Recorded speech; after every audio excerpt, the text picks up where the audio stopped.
पिछले वीडियो में हमने देखा कि कैसे सिद्धार्थ सत्य की खोज में राजपाट त्याग कर निकले और कठिन तपस्या के बाद बोध गया में बुद्ध बने।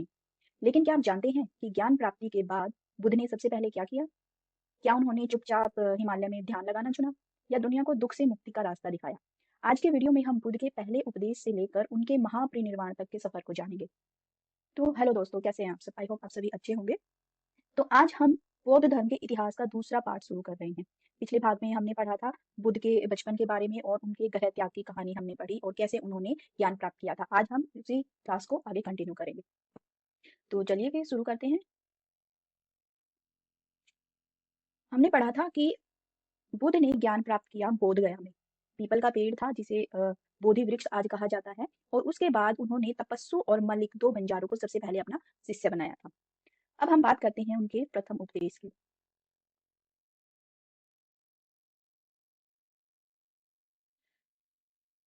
बुद्ध ने अपना प्रथम उपदेश दिया सारनाथ में।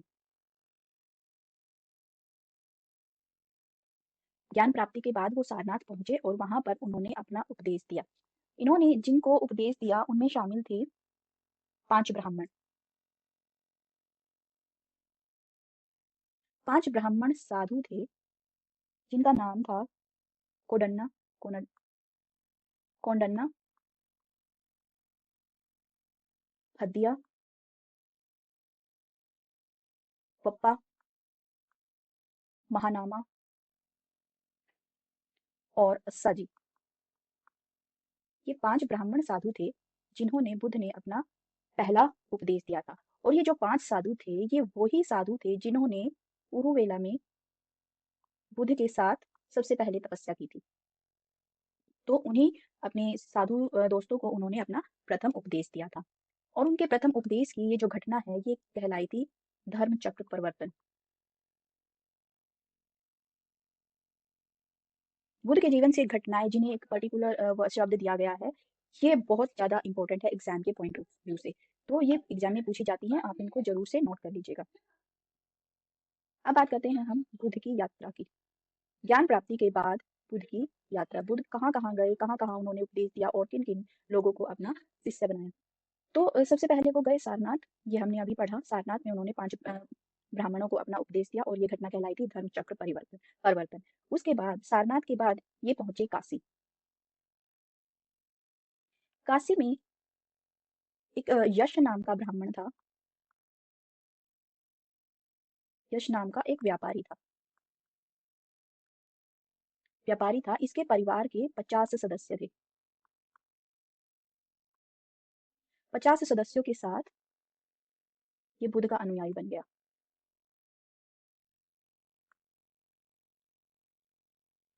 बुद्ध का अनुयायी बना। इनमें कौन था? यश की माता थी, यश की माता और पत्नी प्रथम उपासिकाएं मानी जाती हैं।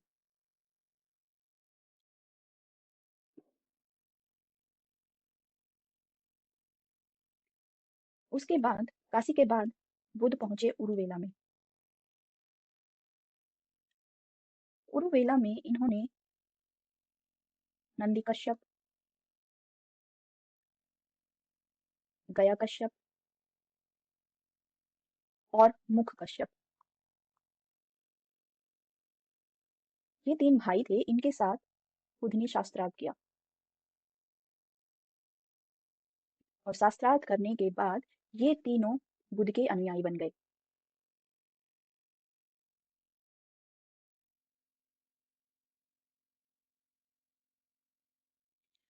उरुवेला के बाद ये पहुंचे राजगृह। राजगृह में यहाँ पर जो सम्राट बिंबिसार थे, सम्राट बिंबिसार से यहाँ पर मिले। सम्राट बिंबिसार ने बुद्ध को वेणुवन विहार उपहार में दिया।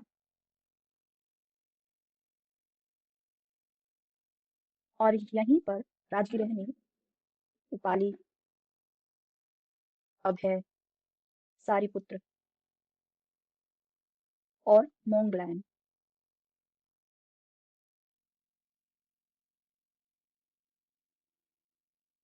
ये सभी क्या हुआ? ये बुद्ध के शिष्य बन गए।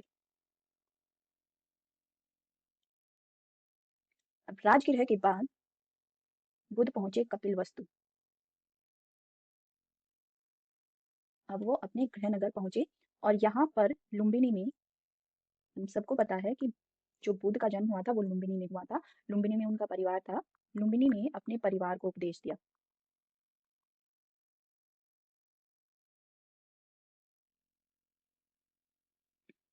और यहीं पर इनका चचेरा भाई था देवदत्त।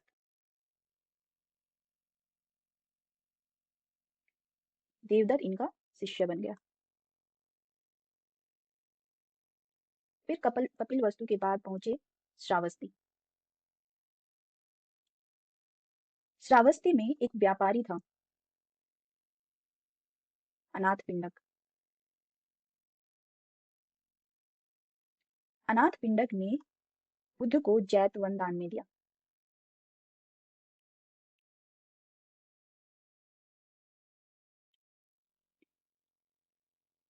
और यहीं पर विशाखा नाम की एक वेश्या थी, उन्होंने पूर्वाराम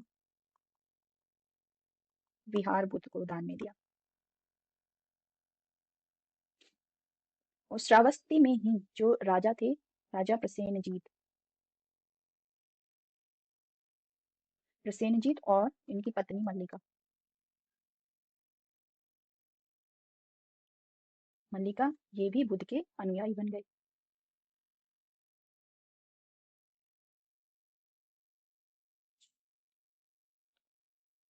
श्रावस्ती के बाद ये पहुंचे वैशाली। वैशाली में ये पहुंचे थे अपनी ज्ञान प्राप्ति के 8वें वर्ष। ज्ञान प्राप्ति के 8वें वर्ष ये वैशाली पहुंचे। और यहाँ पर जो लिच्छवी वंश था, लिच्छवी वंश ने इन्हें कुटागारशाला विहार दिया।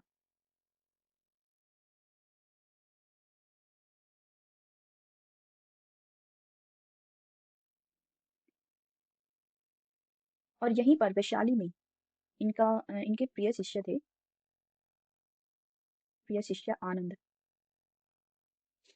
आनंद के कहने पर इन्होंने महिलाओं को बौद्ध संघ में शामिल किया। पहले महात्मा बुद्ध थे जो वो महिलाओं को संघ में शामिल करने के पक्ष में नहीं थे। उनका मानना था कि जो महिलाएं हैं वो बौद्ध भिक्षुओं को भ्रष्ट कर देंगी। लेकिन जो उनके शिष्य थे आनंद, उनके साथ आनंद के साथ महात्मा बुद्ध की बहस होती है। और उस बहस में वो जो आनंद थे वो महात्मा बुद्ध को इस बात के लिए मना लेते हैं कि महिलाओं को भी संघ में शामिल किया जाए। और सबसे पहले संघ में शामिल होने वाली सबसे पहली महिला थी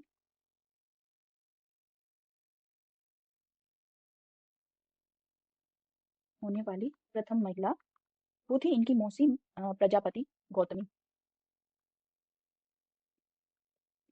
प्रजापति गौतमी वो प्रथम महिला थी जिन्हें बौद्ध संघ में शामिल किया गया था। उसके बाद प्रजापति गौतमी की पुत्री थी नंदा, वो संघ में शामिल हुई। बुद्ध की पत्नी यशोधरा वो भी बौद्ध संघ में शामिल हुई। और एक वेश्या थी आम्रपाली, वो भी बौद्ध संघ में शामिल हुई थी। ये सभी भी बाद में भिक्षुणी बन गई थी। और यहीं पर बिंबिसार की पत्नी, बिंबिसार की पत्नी क्षेमा, ये भी बौद्ध संघ में शामिल होकर भिक्षुणी बन गई थी। जो आम्रपाली थी, आम्रपाली ने आम्रवाटिका दान में दी थी। बुद्ध को आम्रवाटिका दान दी। अब वैशाली के बाद ये पहुंचे कौशाम्बी।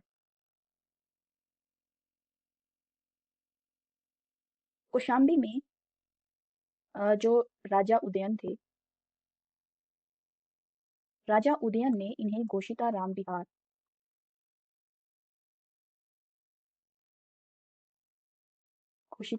विहार दिया गया था। और राजा उदयन एक पिंडोला भारद्वाज,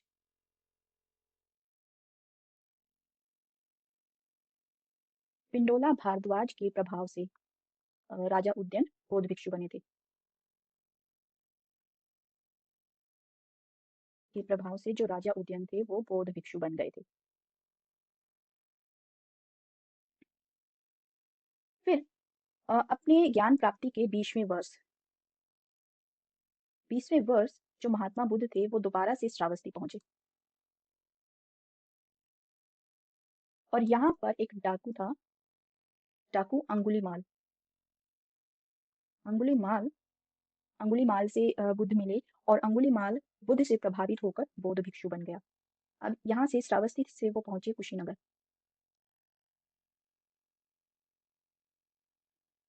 कुशीनगर में एक चंदू नाम का लोहार था, ये उसके घर पर रुके थे। चंदू लोहार के घर पर रुके और यहाँ पर इन्होंने शुक्रमध्व नाम का एक भोजन किया। ये शुक्रमध्व क्या होता है? ये होता है सुअर का मांस।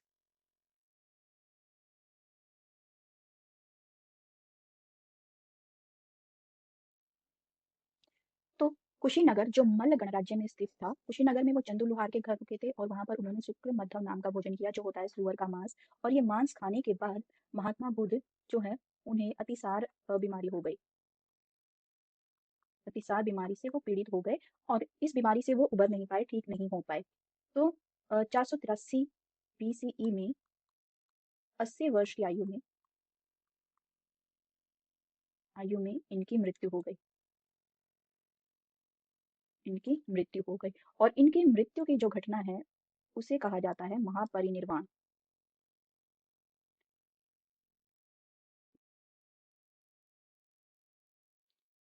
इस घटना को कहा गया महापरिनिर्वाण। और उनके महापरिनिर्वाण का जो प्रतीक है वो है स्तूप। स्तूप इनके महापरिनिर्वाण या इनकी मृत्यु का प्रतीक है। जब इनकी मृत्यु हुई थी तो इनके अंतिम शब्द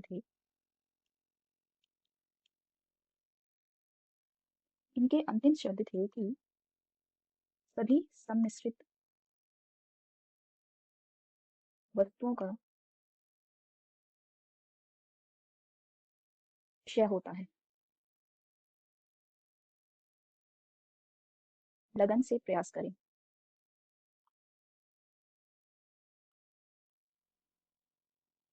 तो ये थे इनके अंतिम शब्द। यानी इसका मतलब है कि जितनी भी इस संसार में वस्तुएं होती है उनका नष्ट होना तय होता है, इसलिए हमें उस निर्वाण को प्राप्त करने के लिए लगन से मेहनत करनी चाहिए। तो ये थी हमारी आज की क्लास। वीडियो आपको कैसा लगा कमेंट करके जरूर बताइएगा। लाइक अच्छा लगा तो लाइक करिए, दोस्तों के साथ शेयर करिए और कमेंट में नमो बुद्धाय जरूर लिखिए। अगर चैनल पर नए हैं तो चैनल को सब्सक्राइब जरूर करिए ताकि आप अगला भाग मिस न कर पाए, जिसमें हम पढ़ेंगे महात्मा बुद्ध की शिक्षाएं और अष्टांगिक मार्ग। तो मिलते हैं नेक्स्ट वीडियो में, तब तक के लिए नमस्कार।